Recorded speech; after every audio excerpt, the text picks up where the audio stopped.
Hey, want a cookie? Oh, I know you just ate, so you're craving something a little sweet. Besides, one cookie isn't gonna kill you. How about half? Just a bite? Bite it. Bite it. Bite it. Food noise isn't fair, but Mochi Health is. Your affordable GLP-1 source that puts you on a path to successful weight loss by quieting food noise. Bite it! Shh. Learn more at joinmochi.com. Mochi members have access to licensed physicians and nutritionists. Results may vary. I'm Whitney Baker, coach, facilitator, meditation teacher, and writer. Electric Ideas is for women, especially mothers, who are done disappearing inside their responsibilities. If you're holding everything together but running on empty or feeling disconnected from your needs and desires, this is a place to come back to yourself. If you're ready to feel alive again in the messy middle of real life, you're in the right place. Let's spark something. Welcome back to Electric Ideas. If you're a mom who has spent years holding family life together, you might recognize this question creep in at some point. Where did I go? Somewhere in your beautiful giving of making sure everyone else is fed and loved and in the right place at the right time, many mothers drift away from themselves, from their own needs and desires, perhaps from their creative callings or rhythms of well-being or what makes them feel alive. If this realization has been tapping you on the shoulder lately, I made something for you. It's called the Tend to Your Soul Toolkit, and it's a simple place to begin reconnecting with yourself, even in the middle of a very full life. Inside the Tend to Your Soul Toolkit, you'll find a short guided meditation, a few thoughtful reflection prompts, and grounding practices designed to fit right into the busy reality of motherhood. This is nothing overwhelming, just a place to start, to begin recentering yourself and remembering yourself right in this messy middle of caregiving. You can download the Tend to Your Soul Toolkit in the show notes. If you have any trouble finding it, just connect with me via Instagram. You can find me at @WhitneyWoman, and it's available to download there too. Okay, on to the show. I'm so excited to welcome Shira Gill to the show today. Shira is a world-renowned organizing expert and the best-selling author of 3 books, Minimalista, Organized Living, and Lifestyled. So many of her philosophies are anchored to what we talk about a lot on the Electric Ideas podcast with turning down the noise, finding clarity, getting clear on what you want this chapter of your life journey to look like, and learning to be more intentional about how you're showing up for that. Because of Shira's unique background in the organizing space, she has so many practical strategies and tips for bringing these philosophies to life in your home environment. I know we're on the cusp of spring, and for many people, it feels like a great time to take stock, to do some purging, to give yourself a little time to reset and refresh. And I know this conversation is going to inspire you to do that and more. Shira has been featured in a slew of national media outlets, and her popular newsletter called The Life Edit inspires readers from 50 states and 150 countries. Again, I loved connecting with Shira, could not agree more with her perspective, and I'm excited to share this conversation. So let's get into it. Hi, Shira. Welcome to the show. Hi, thank you. I want to start with a quote. You've said, "While I consider myself a minimalist, my approach is flexible. It's about having just the right amount of things to support my best life without clutter or excess." So one thing that really stood out to me about your work that I liked is that you made it very individual in terms of how we define enoughness. Yeah. Could you tell us about that? Yeah. I mean, I have a very flexible definition of minimalism, and I think it really is around identifying the few things that are most important and vital to you and your greater sense of self and satisfaction in the world and fulfillment, and then stripping away the rest. And so, of course, for everyone, that looks totally different. And I love to honor that in the work that I do, that like my version of enough is going to look radically different from what your version of enough looks like. And the things that we value and prioritize will also look different. But I think I like to think of minimalism as a very customizable tool where you can use it as a lens to start seeing the world as what are the things that feel really vital and important and what just feels like clutter and distraction to me. Yeah. So I feel like you gave some really specific examples in your writing about mugs, for example. Yes. And that for some reason stuck with me because I was like, because I really love having different mugs based on my mood and that sort of thing. But I'm sure that there's some people who have a bunch of shipped up random mugs they got gifted, and they don't even really care. So what would you say there? Well, much like t-shirts, people are really, really attached to their mugs. And what I have found is, for me, it's very simple. I also am not a big coffee or tea drinker, which is very strange to most people, but just not my thing. And so for me, mugs do not play a large role in my life. And, my husband is a huge coffee drinker. We have 6 mugs. They're all the same. He kind of gave me the rough specs of like, I want a huge mug that I can put lots of black coffee in. And when we have people over, we want to be able to offer them tea or coffee. So we were like, 6 is the right amount for us. And we're going to have them all be the same. We have open shelving. I like the kind of cohesive aesthetic of 6 matching mugs. But most of my clients, I would say, have sometimes dozens of mugs. They're all different. They all represent different parts of their identity.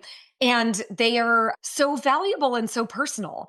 And so I think that really informed, this customizable version of minimalism that I have of like, okay, my job is not to talk you out of owning 26 different mugs. My job is to make sure that those 26 mugs actually add value to your life and feel important, and you have the space for them and you have the bandwidth to keep them clean and organized and maintained and all the rest.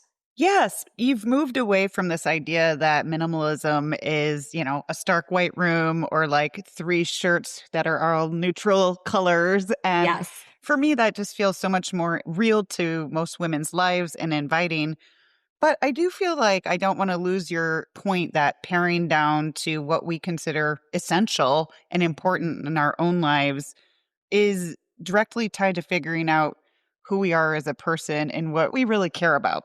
Yes. So, yeah, I mean, the first step in my process always is the clarity piece of really getting clear and laser focused on what you care about most, what you want to make space for in your life, what you want more room for. And I think otherwise, in the organizing process, you just end up moving piles of stuff around randomly with no real guiding principles or North Star. So I think for me, when I became a mom, there were multiple things at play, but I think one of them was I had grown up primarily an only child in a divorced household, and we never really had my friends over, and it wasn't a really fun place to be. And so when I became a mom, I was like, I want a house where we can be that fun house where we have the good snacks, we have space to play. I'm never saying no because our house is a mess or I have shame around it. And so for me, it was about having this vision of being able to welcome other families and other moms and play dates and hosting that made it much easier to let go of the excess because I knew the more I kept, the more it would be kind of an impediment to this vision I had for the life I wanted to lead and the mom I wanted to be. That's really beautiful. I just want to reflect that back because we're going to talk through, I hope, your 5-step process, but I can understand where the clarity piece, because I can picture women who all of a sudden think they need to declutter and they're just kind of like racing around arbitrarily. But then I picture you being like, okay, this is really the person I want to be in my life. This is how I want to inhabit my space. So that makes it, in my mind, really easy to make decisions from there. Exactly. I think when you know what you want most, then it becomes really easy to define what you don't need or what isn't aiding in that vision and getting you closer to that thing that you want. And I think because we can all rationalize a reason for keeping anything, like anything could be useful or valuable. But if you put it in that container of like, does keeping this thing get me closer to the vision I have of having like a spacious, easy house that facilitates hosting? Then suddenly it's like, well, actually, no, this just gives me more work and more mental load and impedes that vision. So I found that really helpful and has kind of been like the through line in all of my work is starting with the clarity of what do you want your life to be like, which is such a huge question. And a lot of people don't know, but I think you can start with just simple prompts like, what's one thing I want to do more of? What's one activity I'd like to spend more time on? And then when you look at your home and the things that you own through that lens of like, are these 26 mugs getting me closer or further away from that vision? Then it can really inform those choices. Yeah. Oh, I love this because something else that continues to bubble up as I was reading that I couldn't agree with more is just this idea that most moms want more time Mhm. to spend on things they're passionate about or to really feel present with their family or to pour into themselves or do their art or their workout and stuff like that in their homes. And oftentimes we are our own worst enemy when we have tons of like stuff and clutter, it becomes a barrier. Have you experienced that Absolutely. with your clients? 1,000,000%. I mean, I think the reason, people call a professional organizer is because they feel like the stuff that they own has become more suffocating than liberating. And I think it's really tricky because we're constantly told that we need more things on social media in like the culture at large is telling us constantly you need more, you need bigger, you need better, you need newer. And that really is like in contrast to everything that I've learned about what stuff does for people's everyday lives. And I think past the point of owning the things that you need, like the functional items, like a bed to sleep on and a cup to drink water out of, there's then the next tier of things that elevate your life and make them feel special and worth living. And, for me, some of those things are like beautiful candles or fresh flowers or throw pillows that are nice to haves. But then I think when you get beyond that point of like, I've got my basic needs met and I have elevated the everyday with like a handful of simple pleasures. Then we start getting into excess, which can feel like clutter, which can feel like a burden. And I think, especially for women and mothers who are juggling so much and have so much of a mental load, then those things become just one more thing to deal with. The way that I think about it is every single thing we own, everything that comes through our front door becomes our responsibility to deal with. And that's keeping it clean, keeping it maintained, fixing it when it's broken, organizing it, dusting it, eventually disposing of it if we don't want it.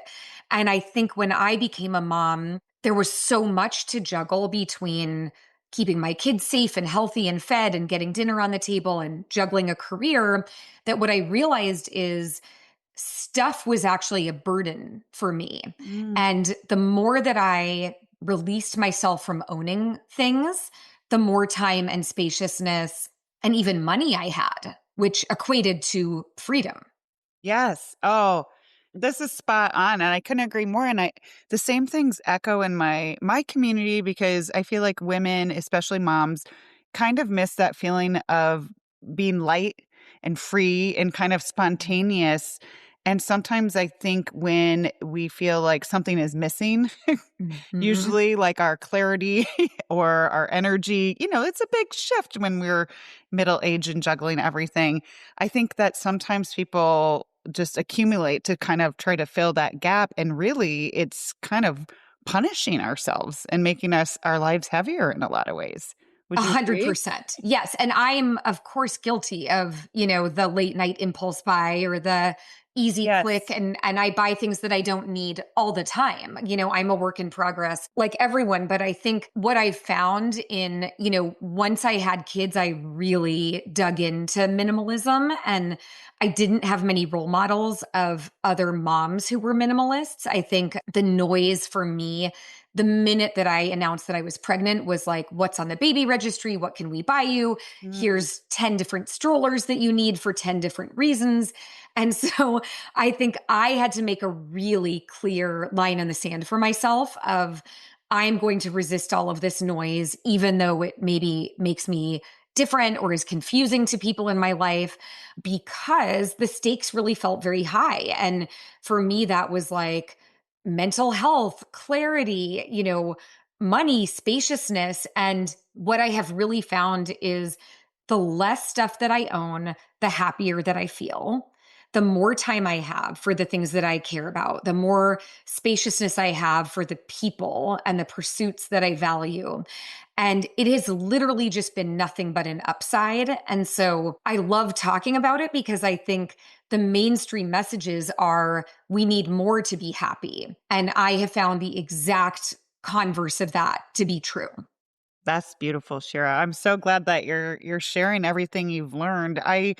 I know that when you created this system, it wasn't like all of a sudden you had it like lickety split. It seems like a decade of work of working with people and then all of a sudden being like, okay, there is a clear system and it can work in our homes, but it can also work in other areas of life.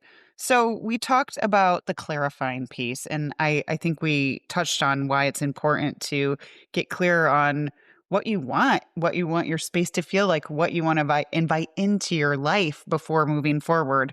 Let's talk. I'm just going to name them real quickly and then we can go into each other category. So clarify, then edit, organize, elevate, and maintain, right? You got All right. So it. let's say we're clear and we want to make space in our homes to spend time with people we love. We want it to feel turnkey to invite people in and community in. What should we be thinking about when we move into the edit phase?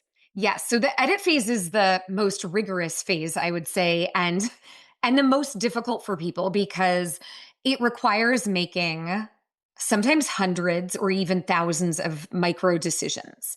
And so when I work with a client, or the process I outline in my first book, Minimalista, is basically you want to take it one space at a time and even one micro space at a time so that you don't get too overwhelmed by decision fatigue. I think probably the biggest mistake that I've seen in my work is just trying to do too much too fast. And I think we kind of get that like excitement around like, I'm going to get organized. Today's the day. And then I see people just kind of rip their entire household apart and they just get in too deep. And so what I suggest instead is once you have this vision, right? Say the vision is, I want this turnkey house where I can host easily, invite people over, feel great about my home. Where am I going to start?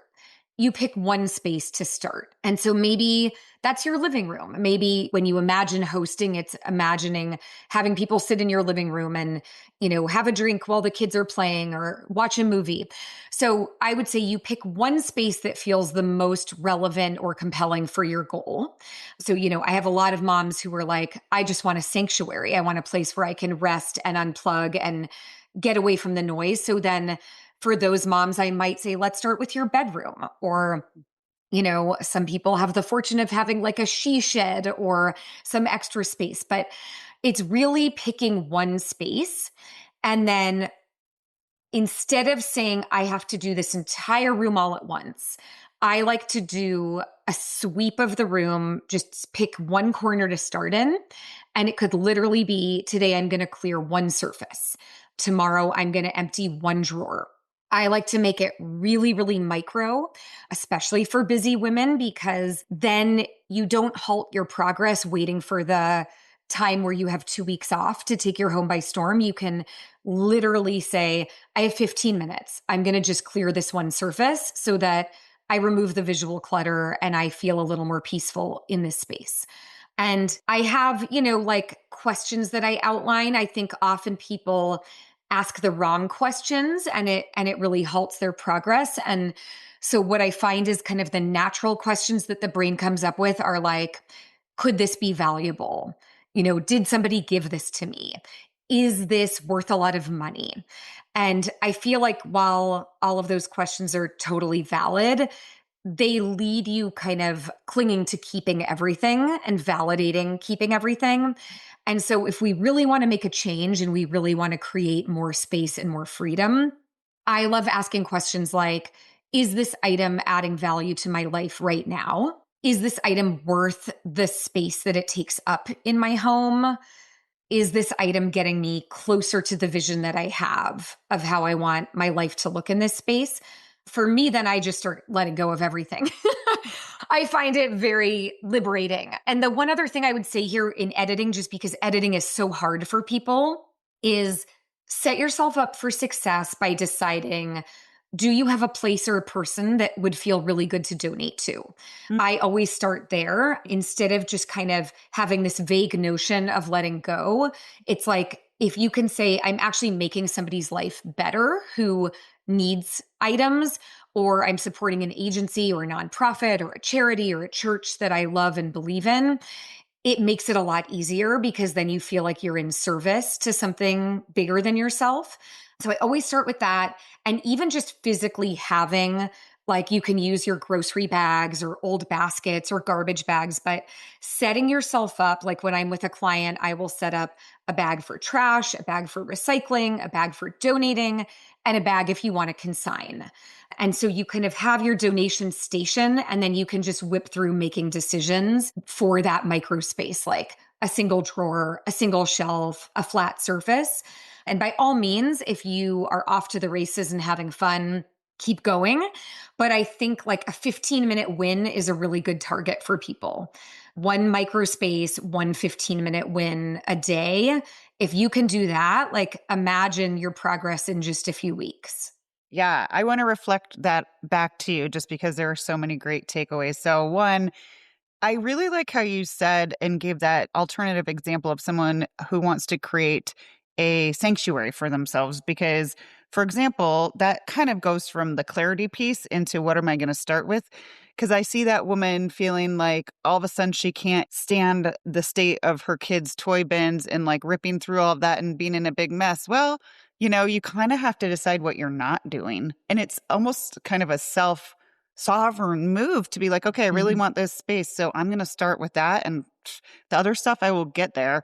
But then I agree with the small, like sometimes I'll set a timer, just be like, just Yeah. this, only this for now, and clear something and just be like, that's enough for today, unless I have the time or space. But it's the worst feeling in the world. I'm sure I was smiling when you started talking because I think probably every woman listening has gotten all amped up and like ripped half their closet out and then being like laying there in piles and being like, Yeah. ah, Yeah. Or you're like, now I have to pick my kid up and everything is a wreck. yeah, right, This did not serve the greater purpose of feeling more ease in my life. So I right. think the reason I have kind of developed this 15-minute win process is because all of us can find 15 minutes in our day to focus on a micro task. And when I had really young kids, my kids are teenagers now, but there was a point in my life where I had a baby and a toddler. And I would involve them in the process. Like, I would hand the toddler a timer and be like, okay, let's see if we can do this in 15 minutes. What do you think? Like, gamifying it can really help, involving your kids. Having your kids be the one to dump everything onto the floor is kind of fun for a toddler. Yeah. So I think instead of waiting for the like, when's the time where I'm not going to have the kids or I'm not going to have anything going on, you can actually just say, I'm going to integrate this into my day no matter what. And my kids can watch me do this and I can model for them, prioritizing taking care of the home, taking care of myself, investing in building a home that feels good for all of us. I always explain it to my kids, like, this is why I'm doing this. This is why I'm making these decisions, because I think it's important for kids to learn you can't keep everything. You have to make hard decisions. That's part of life.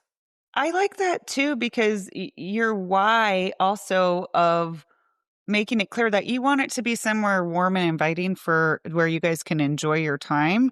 That has a lot of different energy compared to the mom that's seen like harried and just like complaining and like throwing things in bins. When you're communicating that to the family, little kids, that's just different. But, I Yeah, also have teenagers and I feel like they can get on board and they want to, they want totally. that too.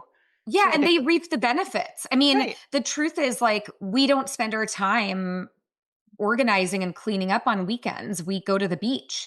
And Yeah. so they feel, and I really drive that point home. Like, because we own less, because we put things away when we come through the front door, that means You can have sleepovers whenever you want. You can bring people over every day after school if you want. Weekend on weekends, instead of spending hours tidying and doing dishes, we've kind of taken care of business.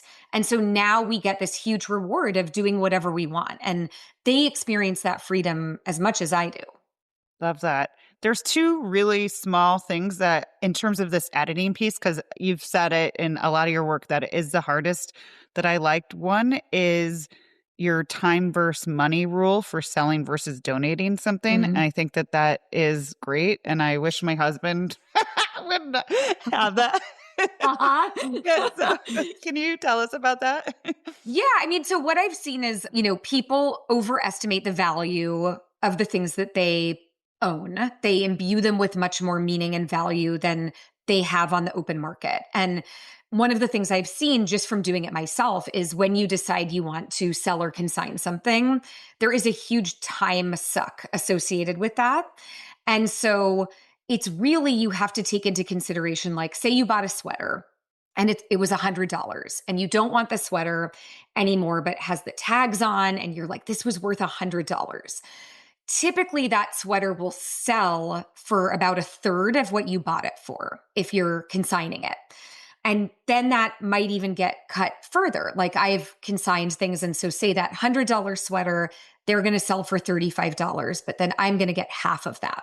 So is it worth it for me to get that like $17.50, if I'm doing my math right, to get in my car and drive to the consignment shop and set up an account and give them the sweater and then follow up? For me, probably not.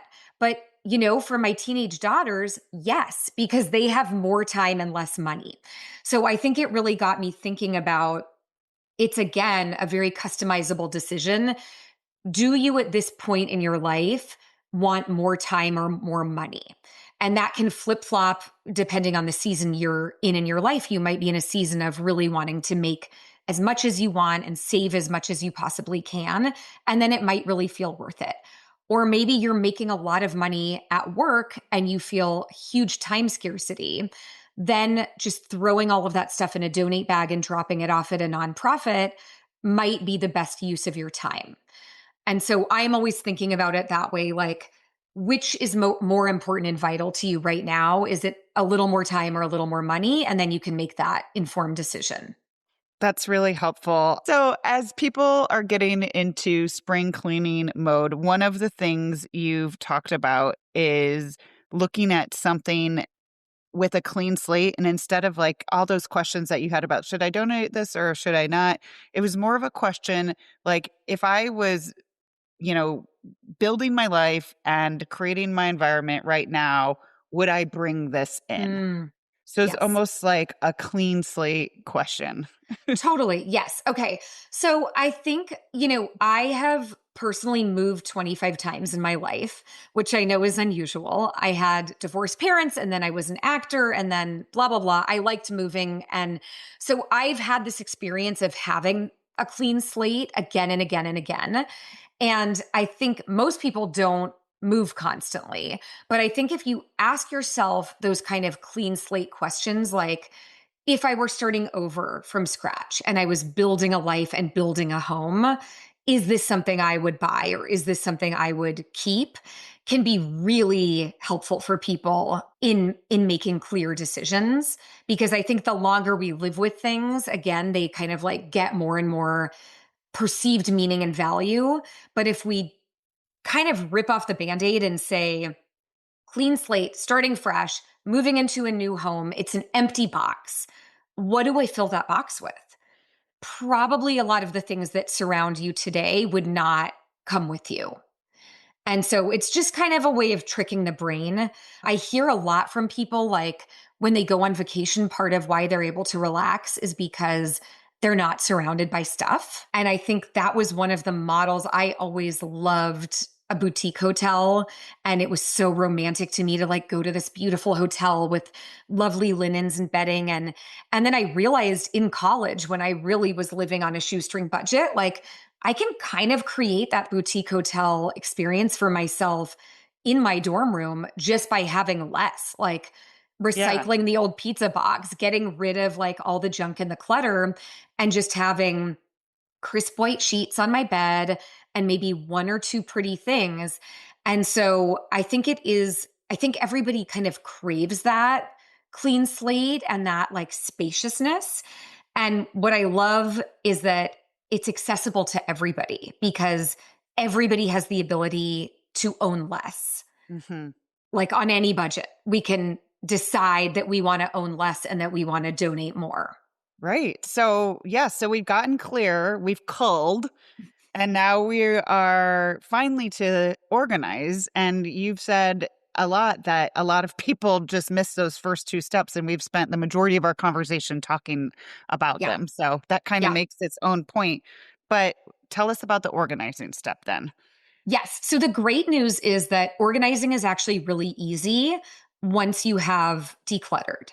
And so I think the reason organizing is so hard for people is because they're dealing with too much volume, which is why you've got to start with the editing piece. You've got to start with just letting go of things and buying less. If you just did those two things, you would be less overwhelmed.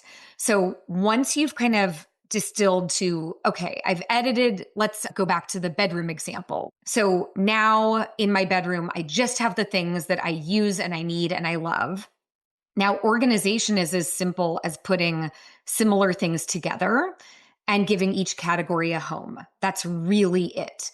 And so if you think about like the way a supermarket is set up, you walk into a supermarket, you instantly can find the produce. It's all together. And then within that, all the apples are together, all the vegetables are together.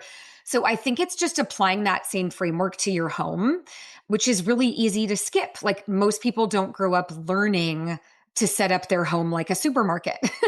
But I think if you make it that simple, once I've gotten rid of the dead weight and the clutter and the excess for the things that I love and care about and want to use and find, how do I group them in big, broad categories? So, like in a closet, let's put all our t-shirts together, all of our formal wear together so that it's really easy to find within 2 seconds if I'm scanning my room. And I just think one of the big mistakes I see people make is over organizing, being actually over meticulous about it. Like, we don't have to color code if we don't want to. We don't have to alphabetize. I don't alphabetize anything. Like, my filing system is literally 5 huge files: home, business, car, kid. Like, I am keeping it the most simple that I can for my busy brain, because then maintaining your systems becomes easy and effortless. And I think that's the way very smart teachers set up their classrooms is they don't have time to kill explaining everything. So when their students walk into a classroom, they want them to see at a glance, like, here's where we get our paper, here's where we get our crafting materials, whatever the case may be. Mm, You just want to apply that to your home. that makes a lot of sense. Is there any other areas where you feel like you see people going wrong quickly? Yeah, I mean, I think when people decide they want to get organized, they usually go run to the container store and buy a lot of containers and Mm, organizing products. And the thing is, organizing products cannot get you organized, because being organized is just having a system. And can a product help your system? Sometimes, yes, for sure. But when I help people get organized, we don't buy anything until the end. And so what I find is usually people have everything they need hiding somewhere in their home. And so if you're just focusing on getting rid of all of the excess and then grouping like with like, and then everything has a home, then this is kind of a perfect segue to the next phase, which is elevate. So say we're thinking about a pantry, right? And we have all the clutter of, all of this food and olive oils and condiments shoved into a pantry, and it feels like chaos. So my process would be, we take everything out. We get rid of all of the things that are old, expired, just are not going to be used. You can donate to a shelter. We end up with this huge pile of food. So we're going to put all the cans together. We're going to put all the condiments together. We're going to put the oils and vinegars. We're going to put the kids' snacks. So now we have these big, broad categories. We are organized, but most people love having a cohesive aesthetic in their pantry or in their closet. And so that kind of final phase, I think of it as like the cherry on top is you've done all the hard work. Now you get to elevate if you want to. So when I'm organizing, I mean, I will say like, do you have a shoebox we can use and put all the bars in? Do you have, an old Apple computer box that we can use to arrange all your canned goods? Like you don't have to spend $1. But if you want to, this is the time where you can say, I actually want to invest in having like a beautiful streamlined pantry. Then you can say, I have 6 big categories. I'm going to go get 6 pretty baskets and plop each category in a basket and put a pretty label on it. Now you are edited, organized, and elevated. That's very clear, though. I like that we have an order of operations. So I know we're coming up on time, but I just want to touch briefly on that last area, which is maintain, because it seems like no matter what we do to organize, if we can't like change our lives to support the systems we've created, it's not going to work out. So what's your best advice for maintaining once we've gone through these other steps? Yeah. So I think once you get to kind of like that holy grail of like things feel organized and tidy and I like what I'm seeing, then it's really just maintaining by implementing a few simple habits daily and weekly and even seasonally. So some big examples are like in our house, I would say we do like 2 big seasonal edits, one before school starts. So one kind of at the end of the summer, I'll have my kids go through like their categories. So whether that's like, let's go through toys one day, let's go through books one day, and let's go through clothes. Or you can rip off the Band-Aid and just do it all at once. I like to just hand my kids a big donate bag and say, before school starts, before you ask me to buy new clothes, new school supplies, I need to see what we're working with. So do a big sweep, put everything in the donate bin that you don't need or use, and then we'll make a list of what you need to buy to fill in those gaps. And we do the same thing before the holidays, and birthdays are also a good opportunity. So I would say seasonal edits, if you can do like between 2 and 4 kind of bigger sweeps. But then just on a weekly basis and a daily basis, like for us, it's daily. The rule is you come in and you don't put it down, you put it away. So whatever is in your hands when you walk in the front door, whether it's your backpack or your shoes or your coat or your homework, you take the 30 seconds. It really, like I have timed it to drop those things in the appropriate places. And if you don't have the appropriate places, then it's a good ding, ding, ding of like, oh, we need a system. There is no good place for the kids to drop their shoes. Let's put a basket by the front door. And then the other kind of big things are just paper, which is a huge headache for all humans, I think, is having a system to deal with processing paper. For me, it's once a week. So we bring in the mail every day. We plop it in a big basket, bills, school forms, anything that requires attention. I plop it in this big basket. And then once a week, I dedicate Sunday night to kind of like reset for the week ahead. I will set my timer for 15 minutes because this is like a real dreaded task for me. And I will sit down and process the paperwork. And whether that's paying the bills or responding to an invitation or signing a form for my kids' school, I kind of reset it for the week ahead. And I don't usually get to all of it in 15 minutes, but I'm able to prioritize what really needs my attention. And so I think those are like the big things is like seasonal sweep. So you're not having things get too overcluttered. And then the weekly, like reviewing those clutter culprits that tend to pile up. And daily, like putting your stuff away. We also, as a family, knock out the dishes every night before we kind of go upstairs and go to bed. And it takes about 10 minutes. Everybody kind of has their job. Like I wipe all the surfaces. I have one kid who will do the dishes, one kid who will dry and put away the dishes. My husband's kind of our in-house chef. So everybody kind of has their job.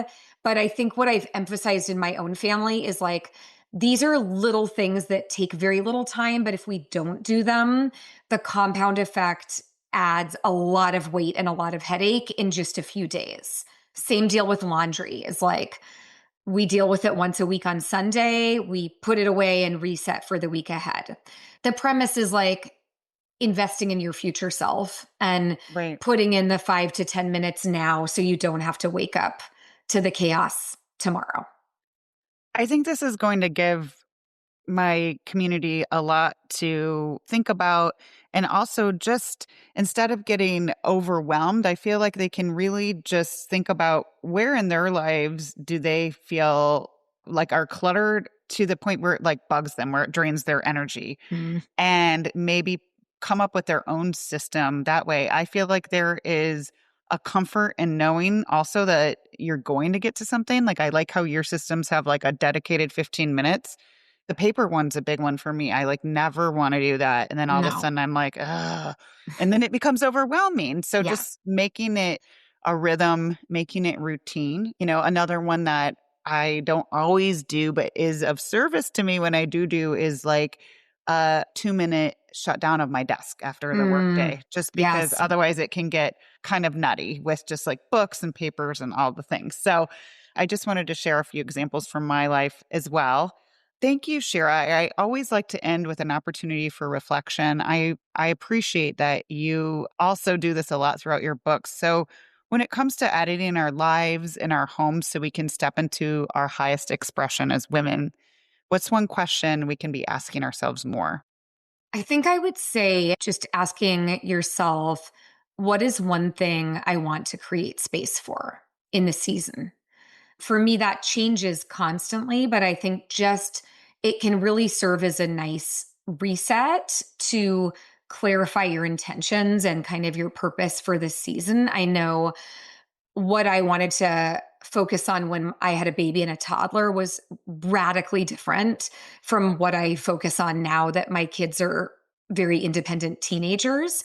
And I think kind of giving ourselves grace for those different seasons of our lives, but really asking and being honest with ourselves about like what is something that I'm hungry for? What is something that I want more room for in my life?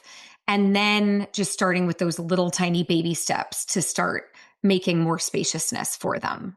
Wonderful place to leave. I encourage my community to find Shira, to read her books. So please share where the best place to follow you and support your work is.